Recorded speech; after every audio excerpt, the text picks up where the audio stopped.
بسم اللہ الرحمن الرحیم۔ غضب الہی، اس کی وجوہات میں سے پہلی وجہ یہ ہے جو شخص اللہ رب العزت کی ذات کے متعلق جھگڑا کرتا ہے وہ غضب الہی کا مستحق بنتا ہے۔ حدیث کے الفاظ ہیں، اللہ ذوالجلال کی نعمتوں میں غور و فکر کیا کرو، رب تعالی کی ذات میں غور و فکر نہ کرو۔ رب تعالی کی ذات کے متعلق جو بات قرآن نے بیان کر دی ہے، جو حدیث نے بیان کر دی ہے، اس پر ایمان لے آنا، اس کو اسی طرح قبول کر لینا جس طرح قرآن و حدیث نے بیان کیا ہے، یہی سلامتی کا راستہ ہے، اور یہی وہ راستہ ہے جس سے عقائد کی حفاظت بھی ہو سکتی ہے اور شیطان سے بچا بھی جا سکتا ہے۔ دوسرا سبب جس سے رب تعالیٰ کا غضب انسان پہ آتا ہے وہ ہے اللہ رب العزت کی ذات کے متعلق برا گمان کرنا۔ قرآن مجید میں اس لیے اللہ ذوالجلال فرماتے ہیں، وَيُعَذِّبَ الْمُنَافِقِينَ وَالْمُنَافِقَاتِ وَالْمُشْرِكِينَ وَالْمُشْرِكَاتِ الظَّانِّينَ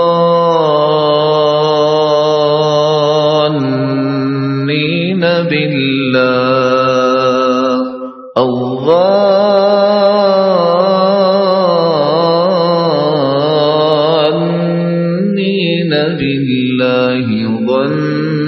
ظن السوء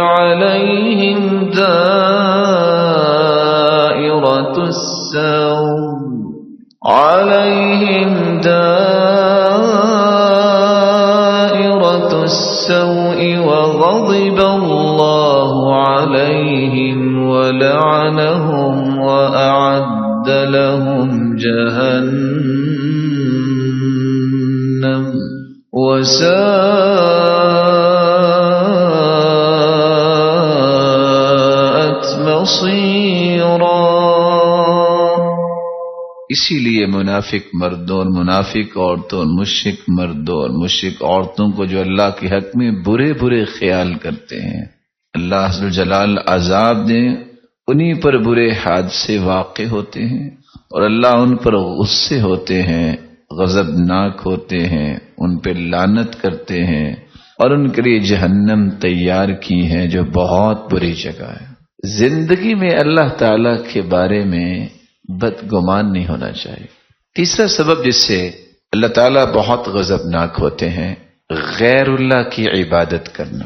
ان الذين اتخذوا العجل سينالهم غضب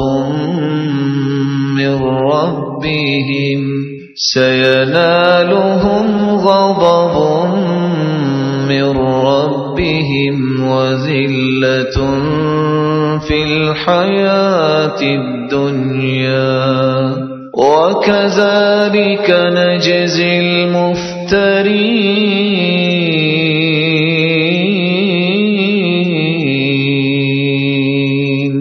بے شک وہ لوگ جن نے بچڑے کو معبود بنا لیا، ان پر اللہ کا غضب واقع ہوگا اور دنیا کی زندگانی میں بھی ذلت انہیں نصیب ہوگی۔ ایسے معاملات کو گھڑنے والوں کو ہم ایسا ہی بدلہ دیا کرتے ہیں۔ اور حدیث کے الفاظ پہ غور کیجیے گا، وَإِن قُطِعْتَ أَوْ حُرِّقْتَ، میرے صحابی تیرے ٹکڑے کر دیا جائے، تجھے آگ میں جلا دیا جائے، تم نے زندگی میں شرک نہیں کرنا۔ چوتھا سبب یہ ہے کہ کوئی شخص اپنے آپ کو شہنشاہ کہے۔ صحیح الجامع کی روایت ہے 988، رسول مقبول صلی اللہ علیہ وسلم نے فرمایا، اللہ کا غضب اس پہ بہت سخت ہوتا ہے جس کا یہ گمان ہو کہ بادشاہوں کا بادشاہ ہے۔ اور دوسری روایت میں آتا، ان اخنس الاسماء الی اللہ الشہنشاہ، سب سے غلیظ اور برا نام اللہ کے ہاں یہ ہے کہ کوئی انسانوں میں سے کہے میں شہنشاہ ہوں۔ پانچواں سبب رب تعالی کی شریعت کا انکار کر دینا۔ بئس ما اشتروا به أنفسهم أن يكفروا بما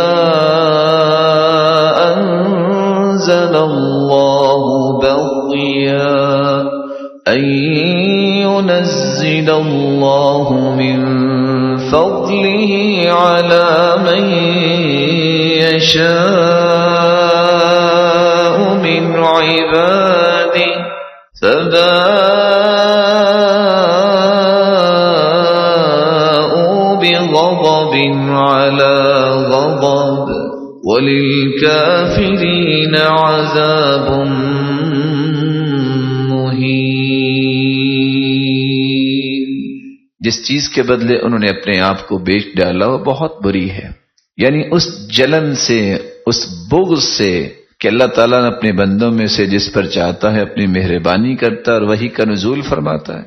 اللہ کی نازل کی ہوئی کتاب سے کفر کرنے لگے وہ لوگ تو اس کے غضب کو انہوں نے دعوت دی اور اللہ کے غضب میں مبتلا ہو گئے، اور کافروں کے لیے تو ہے ہی عذاب ایسا جو ذلیل کرنے والا ہے۔ چھٹا سبب جس سے اللہ تعالیٰ غضبناک ہوتے ہیں، رب کی نعمتوں کی ناشکری۔ میں ہوں کون جو رب پہ اعتراض کروں کہ مجھے یہ نہیں ملا اور مجھے وہ نہیں ملا۔ كلوا من طيبات ما رزقناكم ولا تطغوا فيه فيحل عليكم غضبي ومن يحلل عليه غضبي فقد هوى۔ اللہ حکم دے رہے ہیں جو پاکیزہ چیزیں ہیں ہم نے تمہیں دی ہیں انہیں کھاؤ اور اس میں حد سے نہ بڑھو، ورنہ تم پر میرا غضب نازل ہوگا، اور جس پر میرا غضب نازل ہو گیا وہ ہلاک ہو گیا۔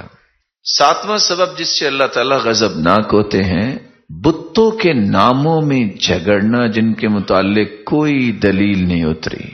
قال قد وقع عليكم من ربكم رجس وغضب أتجادلونني في أسماء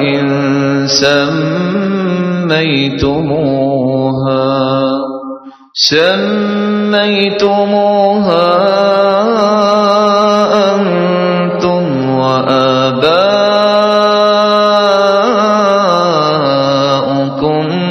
ما نزل الله بها من سلطان فانتظروا إني معكم من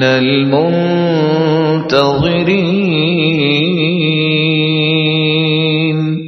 ہود علیہ السلام نے کہا کہ تمہارے رب کی طرف سے تم پر عذاب اور غضب کا نازل ہونا مقرر ہو چکا ہے، کیا تم مجھ سے ایسے ناموں کے بارے میں جھگڑتے ہو جو تم نے اور تمہارے باپ دادا نے اپنی طرف سے رکھ لیے ہیں، جن کی اللہ نے کوئی سند نازل ہی نہیں کی؟ تو تم بھی انتظار کرو، میں بھی تمہارے ساتھ انتظار کرتا ہوں، نتیجہ تمہارے سامنے آ جائے گا۔ اور آگے اللہ تعالیٰ نے کس طرح اس قوم کو عبرت بنا دیا۔ اور اللہ تعالیٰ جب عبرت بناتے ہیں تو اللہ تعالیٰ کی عبرت بنانے کے جو طریقوں پہ ہم قرآن کا مطالعہ کرتے ہیں، یعنی فرشتہ آیا، اس نے چیخ لگائی اور کلیجے پھٹ گئے۔ سمودیوں کو دیکھ لیجیے، کتنے کأنہم اعجاز نخل خاویہ، کھجور کے درخت جتنے ان کے قد تھے، اور ایسے پڑے ہوئے ہیں جانی کو نہیں۔ اللہ نے ہوا بھیجی اور ہوا کے ساتھ مار مار کے پتھروں اپنے پہاڑوں کے ساتھ مار دیے۔ اللہ کے ساتھ مقابلہ نہیں کرتے، اللہ کے ساتھ جنگ نہیں کرتے۔ اشہد ان لا